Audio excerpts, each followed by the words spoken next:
Good evening friends. मैं आशुतोष कुमार आपका आरोही GS class में स्वागत करता हूं। अभी हम लोग एक नया सेक्शन स्टार्ट कर रहे हैं जीएस में ये जो सेक्शन है वो पॉलिटी से रिलेटेड है। तो हम लोग पॉलिटी सेक्शन देखेंगे। इसमें सबसे फर्स्ट चैप्टर जो है वो मैं लाया हूं प्रियम्बल ऑफ इंडिया। तो प्रियम्बल ऑफ इंडिया के बारे में हम लोग देखेंगे कि प्रियम्बल ऑफ इंडिया।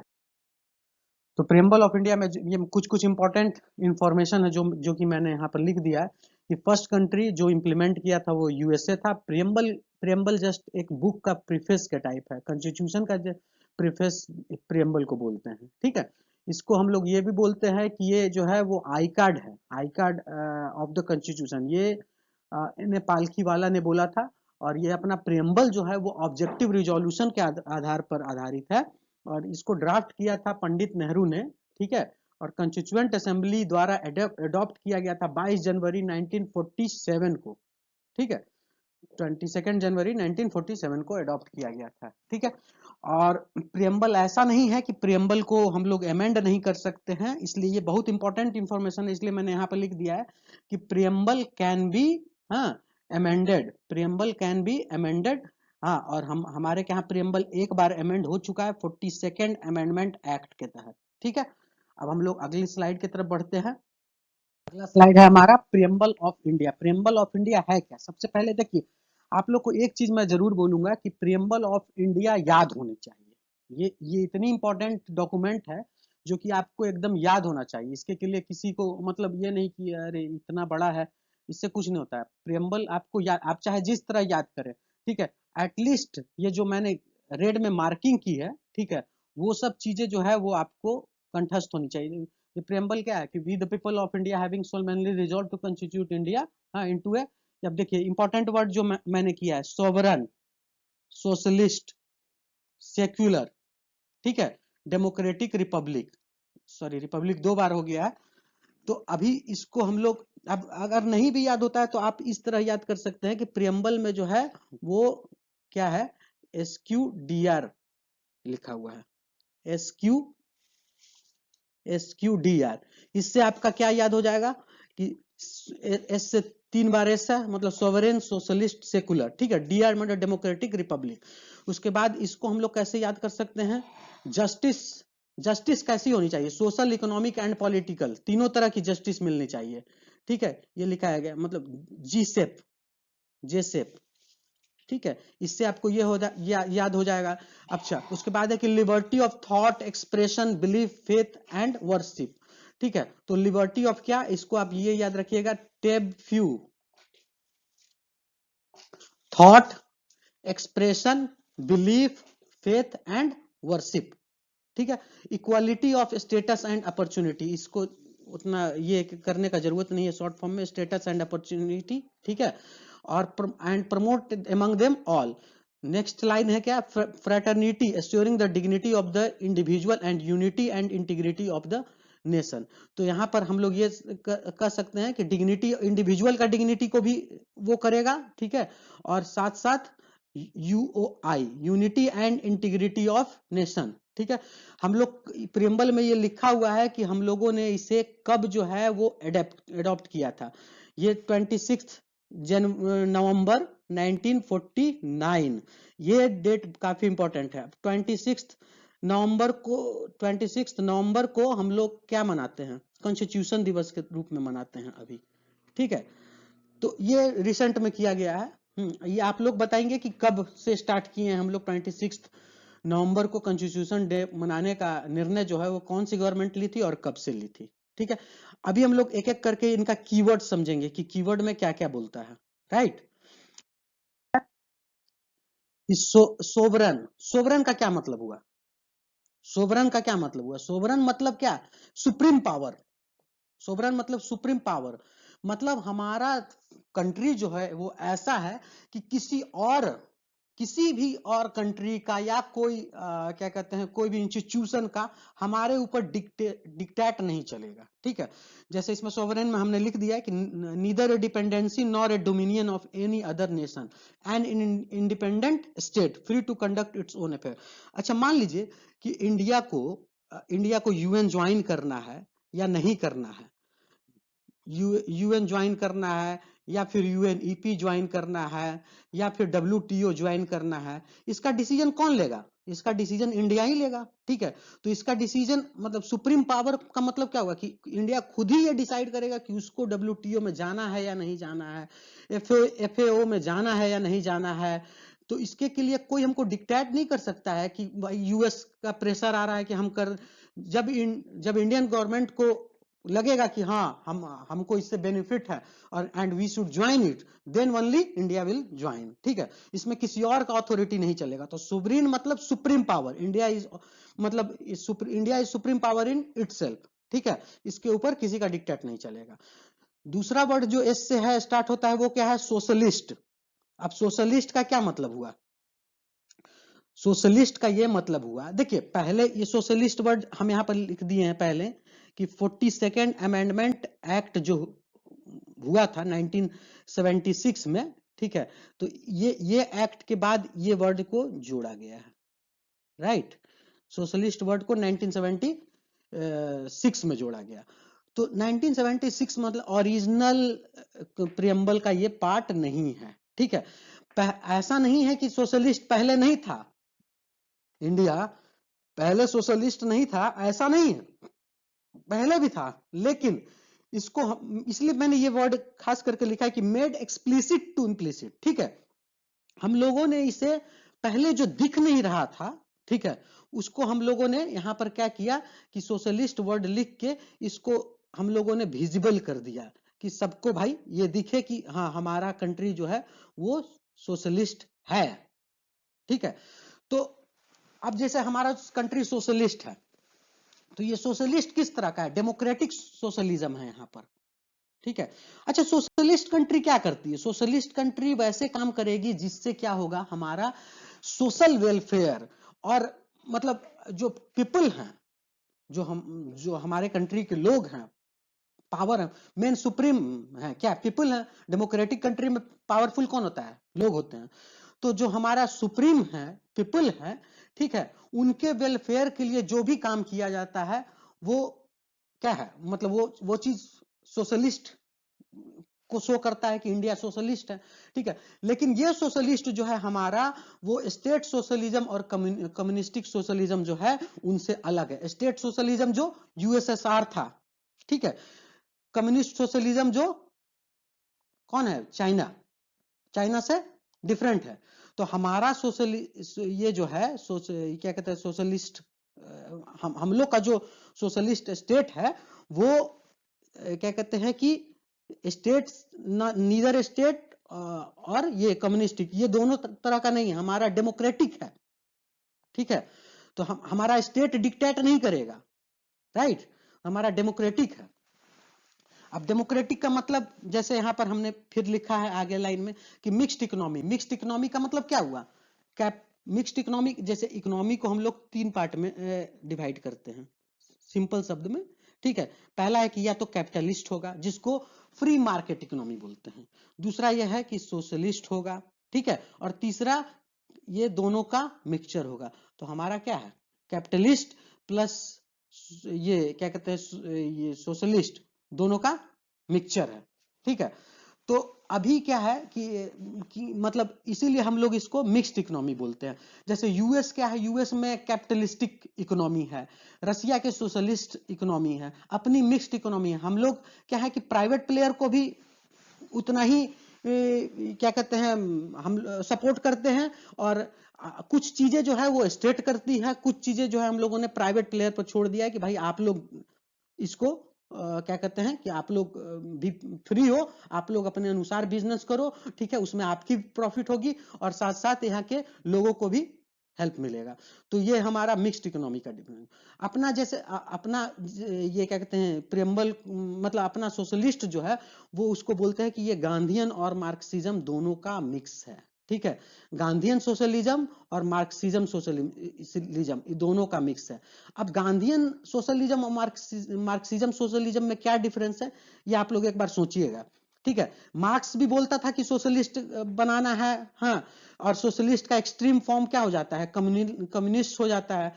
ठीक है, और गांधीयन का भी था कि भाई हमको सोशलिस्ट कंट्री का निर्माण करना है। जैसे कुछ कुछ आर्टिकल्स हैं अपने डीपीएसपी में, directive principle of state policy में, कुछ ऐसे आर्टिकल्स हैं जो कि गांधीयन विजन को सपोर्ट करते हैं। वो ये बताते हैं, ठीक है, कि स्टेट को कैसा होना चाहिए। डीपीएसपी क्या बताता है? डीपीएसपी एक क्या है? इंस्ट्रूमेंट ऑफ इंस्ट्रक्शंस, जो किसको दिया गया है? स्टेट को इंस्ट्रक्शंस दिया जाता है कि भाई आपको इस तरह स्टेट चलाना है। ये गांधी जी का बताया गया था, ठीक है। तो उसमें कुछ सेक्शन ऐसे हैं कि जिनमें जो गांधी जी की थॉट थी उनको हम लोग एम्पावर करते थे। उनको एम्पावर करने के लिए हाँ हम लोग क्या कहते हैं कि वो डीपीएसपी में रख दिए, और डीपीएसपी को फिर बाद में धीरे धीरे करके जो है वो स्टेट जो है वो डीपीएसपी को इंप्लीमेंट करने की कोशिश करती है, राइट। नेक्स्ट वर्ड क्या है? नेक्स्ट वर्ड है सेक्युलर। अब सेक्युलर जो वर्ड है इसका बहुत सारा लोग बहुत डिफरेंट डिफरेंट मीनिंग निकालते हैं। पहले तो ये सेक्युलर जो वर्ड है वो हमारा वही 1976 में जो अमेंडमेंट हुआ था उसमें हम लोगों ने इसको इंसर्ट किया था। आर्टिकल 25 टू 28 जो है वो सेक्युलर वर्ड को सपोर्ट करता है, ठीक है। फ्रीडम ऑफ रिलीजन, ये 25 टू 28 क्या बताता है? Freedom of religion. तो ये सपोर्ट फ्रीडम ऑफ रिलीजन और उसी चीज से रिलेटेड है कि भाई आपको कोई फोर्स नहीं करेगा कि धार्मिक चीजों में आप पैसा दें। हाँ, आप अपने धर्म को फॉलो करने के लिए स्वतंत्र हैं, प्लस आप उसको बढ़ावा देने के लिए आपको जो इच्छा है वो कीजिए, लेकिन हाँ कुछ सर्टेन कंडीशंस हैं जिनको आपको मतलब उनको सरपास नहीं करना है, ठीक है। तो ये सेकुलर वर्ड का मतलब क्या हुआ कि स्टेट का कोई रिलीजन नहीं है, अपना रिलीजन नहीं है। स्टेट का कोई अपना रिलीजन नहीं है कि भाई मैं इस रिलीजन को बढ़ावा दूंगा या उस रिलीजन को बढ़ावा दूंगा, ऐसा कोई रिलीजन नहीं है स्टेट का। तो इंडिया गवर्नमेंट मतलब अपना जो इंडिया स्टेट इंडिया है कंट्री, उसका कोई रिलीजन नहीं है। हम लोग सारे रिलीजन को इक्वली सपोर्ट करते हैं। हमारा जो है वो पॉजिटिव सेक्युलरिज्म है, इसको हम लोग बोलते हैं पॉजिटिव सेक्युलरिज्म, ठीक है। पॉजिटिव सेक्युलरिज्म का मतलब यह हुआ कि हम लोग सारे रिलीजन को इक्वली सपोर्ट करते हैं। निगेटिव सेक्युलरिज्म का मतलब यह हुआ कि हम लोग किसी रिलीजन को सपोर्ट नहीं करेंगे, लेकिन अपना निगेटिव नहीं है, अपना पॉजिटिव है। निगेटिव सेक्युलरिज्म कहां चलता है? जैसे फ्रांस वगैरह में क्या है, वहां निगेटिव सेक्युलरिज्म है। वहां की जो गवर्नमेंट है वो वहां मतलब किसी रिलीजन को कोई सपोर्ट ही नहीं करना है। भाई रिलीजन जो भी है वो आपका पर्सनल है, हाँ उसको आप पर्सनल तरीके से ही रखिए, ठीक है, उसको पब्लिकली आप मत वो कीजिए। लेकिन इंडिया में क्या है कि इंडिया में गवर्नमेंट जो है वो सब रिलीजन को, सारे रिलीजन को इक्वली सपोर्ट करती है। तो अपना सेक्युलर पॉजिटिव सेक्युलरिज्म अपने के यहां अपनाया गया। नेक्स्ट पॉइंट है क्या? डेमोक्रेटिक। अब डेमोक्रेटिक का मतलब क्या हुआ? डेमोक्रेटिक का मतलब जो यहां पर हमने लिख दिया है कि पॉपुलर सोवरेन, ठीक है। पॉपुलर सोवरेन मतलब जनता का, सुप्रीम पावर किसके पास है? जनता के पास है, ठीक है। तो इसमें भी डेमोक्रेटिक क्या कहते हैं, इसमें भी दो तरह का होता है, जैसे डायरेक्ट हुआ या इनडायरेक्ट हुआ। डायरेक्ट जो कि स्विट्जरलैंड वगैरह में चलता है या यूरोपियन कंट्री और भी यूरोपियन कंट्री में चलती है। डायरेक्ट का 4 इंस्ट्रूमेंट है, referendum, initiative, recall and plebiscite. अब ये क्या होता है ये आप लोग गूगल कीजिए तो पता चलेगा, और नहीं तो फिर मैं नेक्स्ट लेक्चर में अगर आप बोलिएगा तो मैं इसको एक्सप्लेन करूंगा कि ये चारों चीज क्या है। इसको मैं जैसे मतलब आप जैसे भी याद रखे, बहुत कुछ वो नहीं है, RIP करके याद रख लीजिए, ठीक है। RIP डायरेक्ट वाले में RIP मतलब रेफरेंडम, ठीक है, रिकॉल, दोनों इससे हो गया। तीसरा इनिशिएटिव और चौथा है प्लेबिसाइट, राइट। अच्छा, इनडायरेक्ट में भी दो तरह का होता है, एक होता है पार्लियामेंट्री और एक होता है प्रेसिडेंशियल।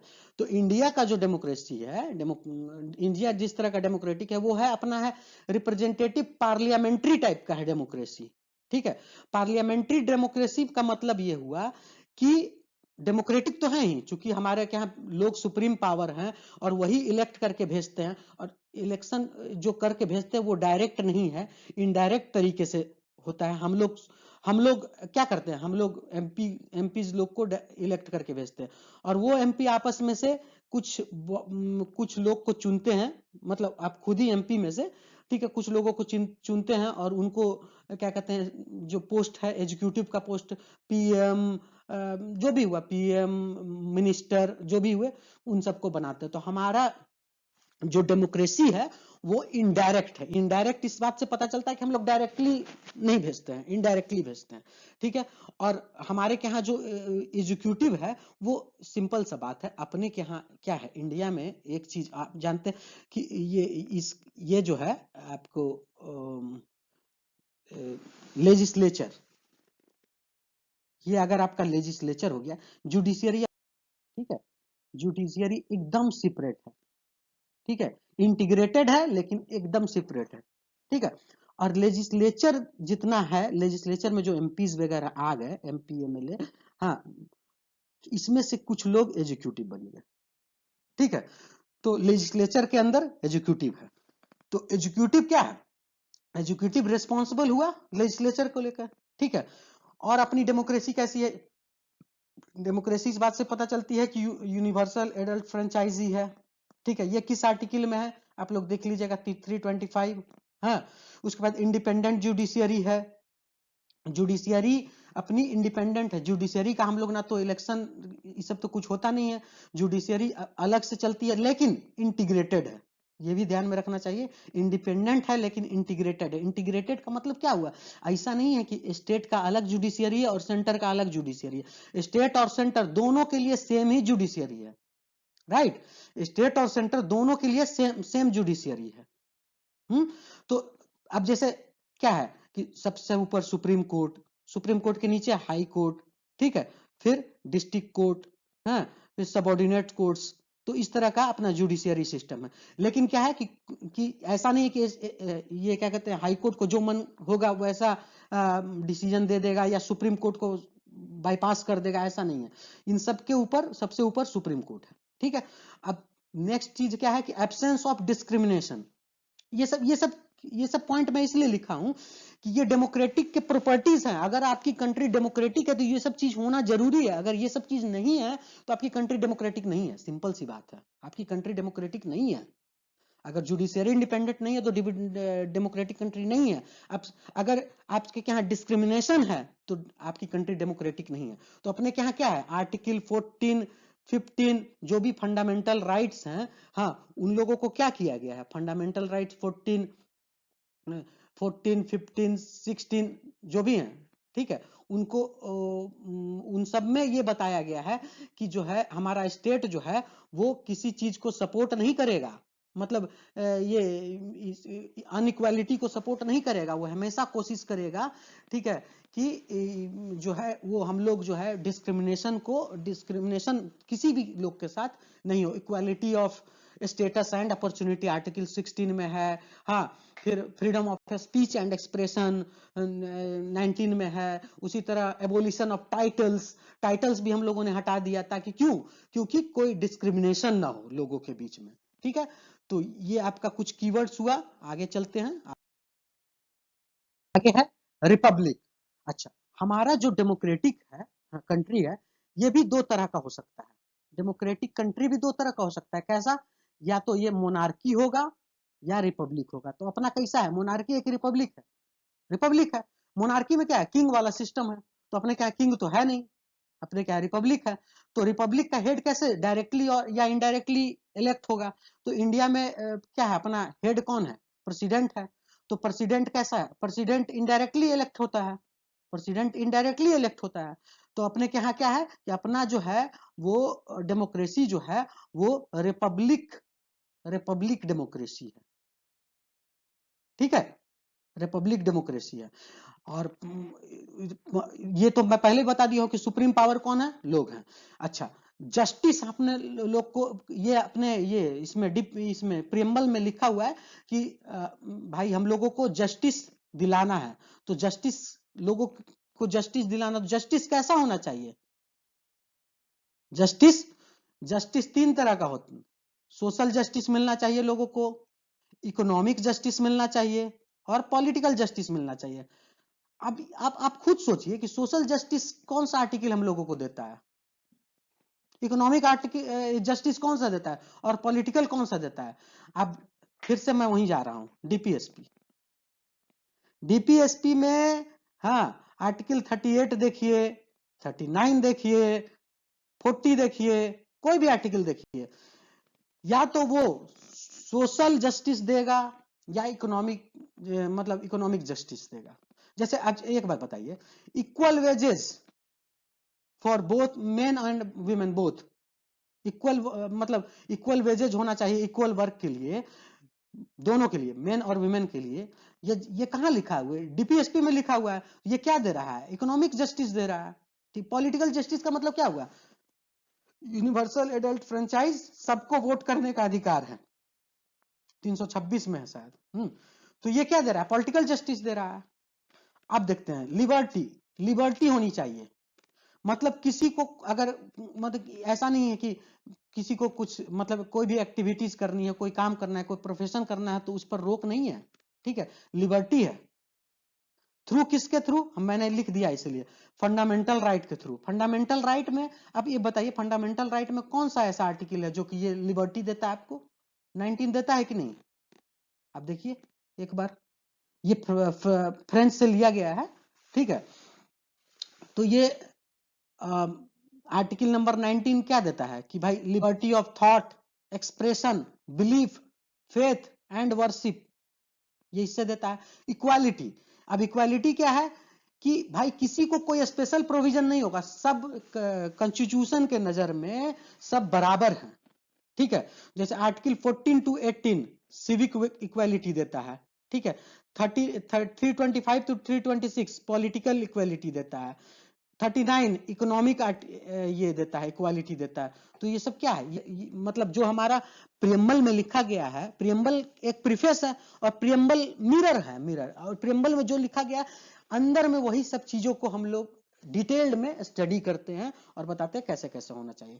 फ्रेटर्निटी, फ्रेटर्निटी का क्या मतलब हुआ कि ब्रदरहुड का कॉन्सेप्ट होना चाहिए। ठीक है, इसका कॉन्सेप्ट कहां से होता है? Single citizenship. यूएस में डबल सिटीजनशिप चलता है, डुअल सिटीजनशिप। ठीक है, क्योंकि वहां स्टेट का भी सिटीजनशिप लेना है, कंट्री का भी सिटीजनशिप लेना है। यहाँ है कि आप किसी भी स्टेट से हैं, कर्नाटका, गुजरात, बिहार, झारखंड, किसी भी स्टेट से हैं, लेकिन आपका सिटीजनशिप सिंगल है, आप इंडियन हैं।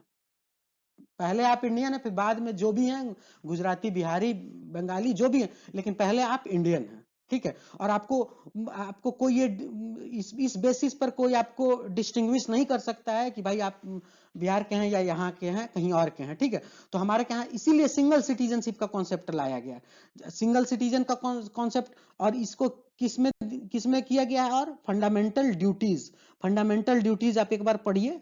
ठीक है, आपको फ्रेटर्निटी का डायरेक्ट झलक जो है वो वहां पर आपको दिख जाएगा। इसको हम फंडामेंटल, फिर इसमें क्या है? अच्छा, एक इसके बाद जो टर्म आया था, integrity and unity and integrity of nation, UI.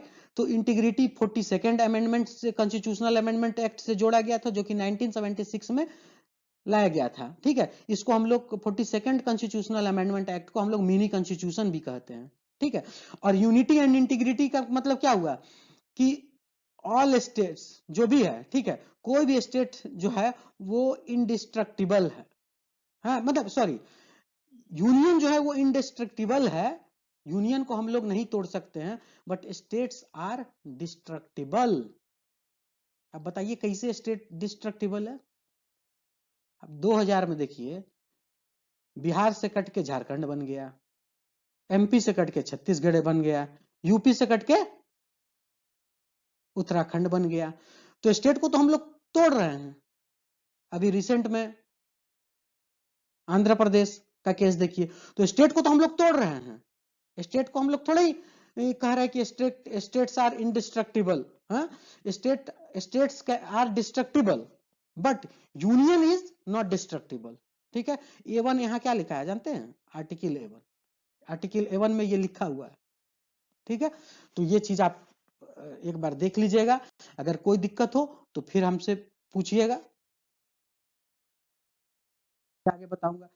ये ये मैं मतलब ओवरऑल, मतलब जितना कम समय में प्रियम्बल बताया जा सके मैं बता दिया। ठीक है, और जैसे कुछ कुछ कुछ ये मैं लास्ट स्लाइड में ऐसे ऐड कर दिया हूं कि जैसे कुछ कुछ लोग क्या क्या बोले हैं अपने प्रियम्बल के बारे में। हाँ, तो ये लाइन को मैंने इसलिए ऐड कर दिया ताकि आप लोग इसको एक बार पढ़ लें कम से कम। जैसे के एम मुंशी ने क्या बोला था कि हॉरोस्कोप ऑफ आवर, ये प्रियम्बल के बारे में, sovereign democratic republic, soul of the constitution बोला जाता है। Preamble, yes it is a part of constitution, हाँ, लेकिन preamble is neither source of power not prohibition of power. मतलब प्रियम्बल आपको पावर नहीं देता है कि भाई आप ये नहीं अमेंड करने के लिए आप ये नहीं कर सकते कि भाई प्रियम्बल में ये लिखा हुआ है तो हम ऐसा कर रहे हैं, नहीं, ये गलत है। प्रियम्बल जस्ट एक मिरर है, जस्ट एक प्रीफेस है। आपको अगर पावर अगर अमेंड करना है या कुछ भी और करना है, ठीक है, कट करना है, तो आपको पावर जो है वो कॉन्स्टिट्यूशन देगा। प्रियम्बल जस्ट एक प्रीफेस है। It is neither a source of power nor prohibition of power, ठीक है, ऑन लेजिस्लेचर। ऑब्वियसली प्रियम्बल जो है वो नॉन जस्टिसेबल है। प्रियम्बल को आप कोर्ट में ऐसे नहीं जा सकते हैं बोल के कि चूंकि प्रियम्बल में लिखा हुआ है कि जस्टिस होना चाहिए, सोशल जस्टिस मिलना चाहिए, इसीलिए मुझे ये जस्टिस नहीं मिला तो मैं कोर्ट अप्रोच कर रहा हूं, नहीं, ये गलत चीज है। आपको अगर कोर्ट अप्रोच करना है तो आपको कॉन्स्टिट्यूशन का सहारा लेना पड़ेगा, उसके प्रीफेस से काम नहीं चलेगा, ठीक है। ये बेरूबारी केस, यूनियन केस जो था, इसमें बेरूबारी केस आप देख लीजिएगा कि क्या है। वैसे बहुत चीज नहीं था इसमें, मतलब कुछ पार्ट को जो है, इंडियन टेरिटोरी का कुछ पार्ट जो है वो पाकिस्तान को दिया गया था। उस बात पर एक क्या कहते हैं कि एक केस हुआ था जिसको बेरूबारी यूनियन केस कहते हैं, ठीक है। तो ये इस केस में ये बोला गया था कि क्या कहते हैं, ये जो है preamble is not a part of constitution. लेकिन केशवानंद भारती केस 1973, ठीक है, 24 अप्रैल 1973, इस केस में यह बोला गया था कि preamble is a part of constitution. Preamble को हम लोग अमेंड कर सकते हैं, ठीक है, लेकिन इसका बेसिक फीचर हम लोग डिस्टर्ब नहीं कर सकते हैं, ठीक है। इसका हम लोग बेसिक फीचर डिस्टर्ब किए बिना हम लोग प्रियम्बल को अमेंड कर सकते हैं। तो केशवानंद भारती केस के पास यही बोला गया, हाँ, कि जो है वो हम अमेंडमेंट जो है वो किसी भी पार्ट को अमेंड हम लोग कर सकते हैं without destroying basic feature of the constitution. और बेसिक फीचर क्या है, ये कोर्ट जो है, सुप्रीम कोर्ट जो है, मतलब जैसे जैसे टाइम बढ़ेगा, डे बाय डे बढ़ेगा, वैसे वैसे ये कोर्ट बताएगी लेजिस्लेचर को कि बेसिक फीचर क्या है। जब बेसिक फीचर क्या हो सकता है, अब जैसे यूनिवर्सल एडल्ट फ्रेंचाइज, ये बेसिक फीचर है। अब अचानक से मान लीजिए कि लेजिस्लेचर ये कहेगा कि नहीं, अब हम वोटिंग सिस्टम खत्म कर रहे हैं, हाँ, अब वोटिंग का सिस्टम ही खत्म हो गया, कोई वोट नहीं देगा, तानाशाही चलेगी, या किसी मतलब इस तरह का चलेगा, तो ऐसा ये क्या हुआ, ये बेसिक फीचर है। ये लेजिस्लेचर हमसे ये मतलब ये अधिकार नहीं ले सकता है, ठीक है। और भी है, जैसे इंडिपेंडेंट जुडिशियरी है, तो ये भी तो बेसिक फीचर है। अगर कल सुप्रीम को क्या कहते हैं लेजिस्लेचर इस पर कोई क्या कहते हैं अमेंडमेंट करके कुछ सुधार लाना चाहे और जिससे कि जुडिशियरी के इंडिपेंडेंस को खतरा हो, तो ऐसा कर सकता है? नहीं कर सकता, क्योंकि बेसिक फीचर है। अच्छा, अब लास्ट में हम कुछ ये बताना आपको जरूरी समझे कि ये जो ड्राफ्टिंग कमेटी थी जिसने कॉन्स्टिट्यूशन बनाया, उसमें 7 मेंबर थे, बी आर अम्बेडकर के अलावा 6 member, B R Ambedkar plus 6 member. कौन कौन से थे? N Gopalaswami Ayyangar, Alladi Krishnaswami Ayyangar, K M Munshi, N Madhavaram. हाँ, ये पहले ये थे बी एन मित्तल, इनको रिप्लेस करके एन माधवराव आए, ठीक है। फिर डीपी खेतान थे पहले, इनको रिप्लेस करके टीटी कृष्णमाचारी आए, ठीक है। तो इसको हमने जैसा याद किया था एके एस एन टी से बी आर अम्बेडकर के बाद जो 6 मेंबर है उनका याद आ जाएगा। ए से अल्लादी कृष्ण स्वामी अयंगर, ठीक है, के से के एम मुंशी, ठीक है, उसके बाद एस एन टी, राइट। तो एस से क्या होगा, टी से हो गया टीटी कृष्णमाचारी, एन से हो गया एन गोपाला स्वामी अयंगर, और एन से एन माधवराव, ठीक है, और एस से कुछ नहीं होगा इसलिए नहीं लिखा हुआ, ठीक है। तो 7 मेंबर का हो गया आपको, ठीक है। अच्छा, कुछ कमेटी बनी थी उस समय जिसको हैंडल करने के लिए कुछ लोग उनके मतलब जिनके अंडर में ये कमेटी बनी थी, तो मैंने यहां पर लिख दिया है, जैसे union power, union constitution and states committee, ये तीनों को हेड कर रहे थे Pandit Nehru, right. Union power, union constitution and states committee, ये तीनों को नेहरू। राजेंद्र प्रसाद जी किनको हेड कर रहे थे? Rules of procedure steering committee, ad hoc committee on national flag, इसको डॉक्टर राजेंद्र प्रसाद हैंडल कर रहे थे। सरदार वल्लभ भाई Patel, provincial constitution advisory on fundamental rights and minorities committee, इस तीनों को हेड कर रहे थे पटेल, सरदार पटेल। अच्छा, फंडामेंटल राइट का सब कमेटी को कौन हेड कर रहा था? फंडामेंटल राइट का एडवाइजरी कमेटी को पटेल जी हेड कर रहे थे, सब कमेटी को कृपलानी जी। उसी तरह माइनॉरिटीज के कमेटी को हेड कर रहे थे पटेल जी, लेकिन माइनॉरिटीज के सब कमेटी को एस.सी. मुखर्जी। उसके बाद नेक्स्ट था फंक्शन ऑन कंस्टिट्यूएंट असेंबली, जिसको ये इंपॉर्टेंट है, ये बहुत सारे एग्जाम में पूछता है, ठीक है, कि फंक्शन ऑन कंस्टिट्यूएंट असेंबली ये जीवी मावलंकर हेड कर रहे थे। हाउस कमेटी को बी पट्टाभी सीतारामैया हेड कर रहे थे। क्रेडेंशियल कमेटी को अल्लादी कृष्ण स्वामी अयंगर हेड कर रहे थे, अय्यर। और फाइनेंस एंड स्टाफ कमेटी को अनुग्रह नारायण सिन्हा हेड कर रहे थे। तो ये इतना इंफॉर्मेशन हम समझते हैं कि किसी भी एग्जाम के लिए काफी है। अगर इसके बाद जरूरत होगी तो आप मुझसे पूछ सकते हैं। अगर आपको वीडियो अच्छा लगे, पसंद आए, तो लाइक करें, शेयर करें, सब्सक्राइब करें, और कमेंट में ये भी बताएं कि आपको कौन सा टॉपिक चाहिए जिस पर मैं आपको कुछ इनपुट प्रोवाइड कर सकूं। मैं चाहूंगा कि जो भी टॉपिक आपको पसंद है वो टॉपिक आप कमेंट बॉक्स में कमेंट करें, और मैं फर्दर उस टॉपिक पर आगे लेक्चर बनाऊंगा, ठीक है। और मैं जीएस क्लास स्टार्ट किया हूँ, इसमें अभी पॉलिटी सीरीज में ये सब लेक्चर चल रहा है। उसके बाद मैं आगे ज्योग्राफी सीरीज भी स्टार्ट करूंगा, ठीक है। तो इनका भी लेक्चर चलेगा, तो आप लोग पेशेंसली इसको थोड़ा सुने, ठीक है। अच्छा लगे तो लाइक करें, शेयर करें, सब्सक्राइब करें, ठीक है। धन्यवाद।